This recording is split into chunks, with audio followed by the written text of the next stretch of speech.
How to leave a group chat on Facebook.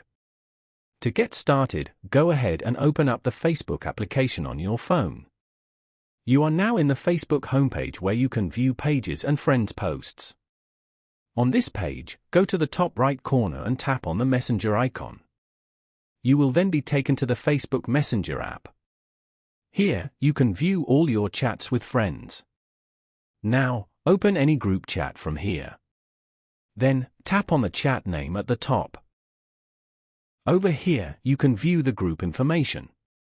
You can also manage the group chat settings from here. Scroll down to the end and tap on Leave. Tap on Leave again to confirm.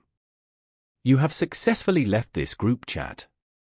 As you can see, the chat will now be removed from your inbox.